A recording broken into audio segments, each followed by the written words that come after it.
In terms of the sorts of exercise that people are more familiar with, what's your routine look like? And what sorts of things in your routine are non-negotiables? And where's the place for experimentation and kind of what you're exploring now? So for me, exercise is part of my personal hygiene, as you and I were discussing. It really is a non-negotiable. I absolutely have to do exercise, just like I have to brush my teeth. And, I kind of got that from Dr. Ben Levine, who's probably one of the world leading cardiovascular exercise physiologists. He's at UT Southwest in Dallas. Just want to shout out his name because I've really learned a lot from him. But the non-negotiables for me really are getting cardiovascular exercise and getting my resistance training. So building muscle, maintaining muscle strength as well. So my routine for me, I work out probably about 5 to 6 hours a week. And those workouts, I largely am doing a combination of high intensity interval training that's not necessarily like the Norwegian 4x4 where I'm going as hard as I can for 1 minute or 4 minutes and then recovering for 3 minutes and doing that 4 times. It's really, the Norwegian 4x4 is a hard workout. It's really good for improving your cardiorespiratory fitness, which I think is one of the best markers for longevity. We can talk about that. I do a lot of, it's a mixture of doing, rowing machine, getting on the assault bike, and then mixing it in with lifting weights, doing some deadlifts, doing squats. So it's really, for me, non-negotiable to do my vigorous intensity exercise is what I would call it. So you're really kind of getting your heart rate up to, 80% max heart rate at points, not always, but especially during the intervals. I would say that's a non-negotiable for me. How many days a week are you doing that? I do my longer HIIT workouts. So I have 4 days a week where I'm doing at least an hour. So two of those sessions are more of a CrossFit type of training, where I'll do the first 30 minutes will be strength training. So I'll just be lifting heavier with fewer reps. What's the rest between sets? Sorry to get granular, but people will wonder. What's funny is I typically rest about 2 minutes between my sets. I recover pretty quick. And I do it with a coach, and my coach usually tells me that I'm spot on. I'm like ready to go, and it's been about 2 minutes. So I usually, that's my recovery time. And so the first 30 minutes is strength training, and that'll be like deadlifts. It'll be, squats. I'll be cleaning. I'll be doing front squats. Sometimes I do barbell or back squats, right? Like it's a mixture of different types of strength training. And then the last 30 minutes is more of a high intensity interval training session. So it'll be like, where I'm getting my heart rate up. So I'm mixing in the row machine, and then I have maybe I'm doing cleans, but they're lighter, right? So it's like more reps, but lighter load, right? So I do that twice a week, and that each is an hour session. And then I do also twice a week about an hour and 20 minutes of, it's also more high intensity, but I have more recovery time because I'm doing it with my girlfriends and we kind of chit chat a little bit. And so, but it's a very similar. We do, rowing machine, assault bikes. We do the skier, Rogue has that skier. And then we mix it in with, chest presses, and we do, assisted pull-ups, and we do, lighter squats with larger, more reps. So that's another, 2 hours a week. So I have 4 hours a week of just doing a lot of that sort of CrossFit HIIT type of training. And then I mix that in with my more runs that I do, which I would say are they're still considered vigorous intensity. They're just not quite as high intensity.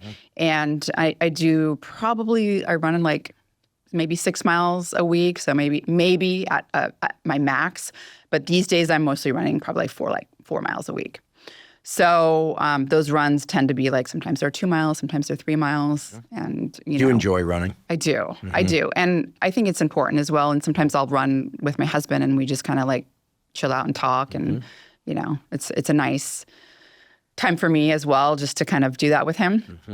And then on weekends, I'll probably do a hike with my family. And sometimes we'll do a sprint up the hill, and, but it's more just enjoyable time in nature, still moving, but, it's kind of family time too. For the dedicated weight workouts, are these whole body workouts? And you said low reps. Maybe you could just tell us what low reps is for you. And then seems like the ever-present question is to failure, close to failure. I mean, just to round out that portion of the workout picture. The workouts that I'm doing with my strength training workouts with my coach, it really depends. Most of those workouts they're multi-joint workouts. So I am most of the time doing, some either front squat, back squat, or I'm cleaning it as well, right? Which obviously the weight goes down if I'm cleaning it, because it's hard to clean. It's also it's the thing that I hate doing the most. Cleans. Oh yeah, cleans with front squat, because it's really hard. And for me, I mean, for others who've been doing it for years, I'm sure it's like, they love it. But for me, it's very hard. I've only been doing clean since, February 2024. So I'm pretty new to it. And so it's mentally like I have to overcome that challenge, which, by the way, once I started doing all this sort of weight training, I've always been an endurance junkie. I used to go long runs and, races and stuff like that. So for me, that's like my safe spot, right? That's what comes easy to me. Weight training and resistance training, strength training, definitely not something that I've done my whole life. I'm so glad that I started doing it, but very, very challenging for me. And so I would say the biggest effect was on my brain and the ability to handle stress better, where it was like unbelievable because it was so hard. And I just didn't want to do these cleans, and these front squats. And then the rest of my day was not as hard. And that, to me, was like the biggest surprise for this type of training. But anyway, so I do a variety of, if I'm going heavier, then it, depends. Sometimes I'll start off, it's like, okay, we do 5 reps. And then we go down to 4, and then we go down to 3, and then we go down to 1. Oh, right? You're doing singles. We do. Mm-hmm. Okay. Yeah. Awesome. And that's the hardest. It's the hardest. But then there's like my coach will like, it's just one. Sometimes we'll do like 6, 5, and then we do 4 twice, and then we do 3 twice, right? And so it all depends, also on the day. There's some days where I'm just like, can we do lower reps and like lighter weight, right? Where I'm just like, this is the day for me. I'm stressed. I'm not here. So you kind of have to modify your workout, right, according to how you feel that day. But I would say that the majority of my strength training workouts are deadlifting. I love deadlifting. I think I'm pretty good at pulling that weight up, lifting that weight up. It's a straight bar, hex bar. I do a straight bar. Mixed grip. There's so many variables. Straight bar, Yeah. and it's the same deal with that. Like most of the time with strength training, we'll do, we start off at like 5 or 6 and then work our way down. And then I usually do a drop set after, any of those sessions where I'll do 10 and then it's like a lot lighter, right? So those are typically my strength training sessions are multi-joint. Sometimes I'll do accessory sessions, where I'm working, I do, the dips or the Bulgarian split squats. I mean, just the accessory stuff that you're working, the like smaller stabilization muscles and stuff like that. I love that you call Bulgarian split squats accessory smaller muscles. For a lot of people, that's the compound work, which is just, I have to say, I am inside, I'm just like so delighted because, I mean, obviously weight training is something that's caught on broadly for men and women now, but I don't know many women, and I know they're out there, but I don't know many women who are working down to singles on multi-joint, like real multi-joint, like, deadlifts, cleans. I know they're out there, but it's not that common to see in gyms. And this is going to no doubt spark a debate because, some of the older, slightly ornery, but very credentialed strength training folks have been online recently saying that